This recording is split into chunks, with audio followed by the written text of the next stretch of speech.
महेश अपने वृद्ध पिता को रात्रि भोज के लिए एक अच्छे रेस्टोरेंट में लेकर गया। रेस्टोरेंट भोजन कर रहे लोगों से भरी हुई थी। महेश ने वृद्ध पिता को एक साफ सुथरे खाली टेबल पर बैठा दिया। उसने दाल, रोटी और सब्जी ऑर्डर की। खाने के दौरान वृद्ध पिता के मुंह और चेहरे भोजन के टुकड़ों से भर गए। कई बार भोजन अपने कपड़ों पर गिराया। रेस्टोरेंट में बैठे खाना खा रहे अन्य लोग वृद्ध को घृणा की नजरों से देख रहे थे, लेकिन उसका पुत्र महेश शांत था। तभी रेस्टोरेंट के एक व्यक्ति ने महेश के पास आया और फुसफुसाते हुए कहा, तुम अपने पिता को भोजन के लिए यहाँ मत लाना। इस वृद्ध पिता के कारण मेरे ग्राहकों को परेशानी हो रही है। महेश अब भी खामोश था। खाने के बाद महेश ने बिना किसी शर्म के वृद्ध को वॉशरूम ले गया। उनके कपड़े साफ किए, चेहरा साफ किया, बालों में कंघी की, चश्मा पहनाया और फिर बाहर लाया। सभी लोग खामोशी से उन्हें ही देख रहे थे। फिर उसने बिल का भुगतान किया और वृद्ध के साथ बाहर जाने लगा।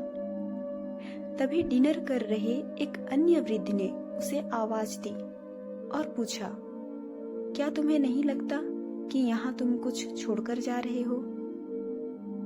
उसने अपने पॉकेट पर इधर उधर थपकते हुए जवाब दिया, नहीं सर, मैं कुछ भी छोड़कर नहीं जा रहा। वृद्ध ने कहा, बेटे, तुम यहाँ प्रत्येक पुत्र के लिए एक शिक्षा, सबक और प्रत्येक पिता के लिए उम्मीद छोड़कर जा रहे हो।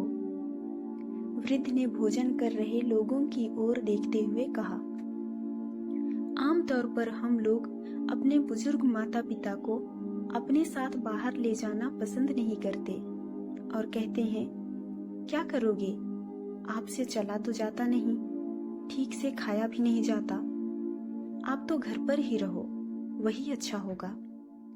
लेकिन क्या आप भूल गए कि जब आप छोटे थे और आपके माता पिता आपको अपनी गोद में उठाकर ले जाया करते थे, आप जब ठीक से खा नहीं पाते थे तो माँ आपको अपने हाथ से खाना खिलाती और खाना गिर जाने पर डांट नहीं, प्यार जताती थी। फिर वही माँ बाप बुढ़ापे में बोझ क्यों लगने लगते हैं? माँ बाप भगवान का रूप होते हैं। उनकी सेवा कीजिए और प्यार दीजिए, क्योंकि एक दिन आप भी बूढ़े होंगे। वहां बैठे लोगों की नजरें शर्म से नीचे झुक गईं। कहानी आपको कैसी लगी कमेंट में जरूर बताएं। हंसते रहें, हंसाते रहें, जीवन में खुश रहें। मिलते हैं अगली कहानी के साथ। धन्यवाद।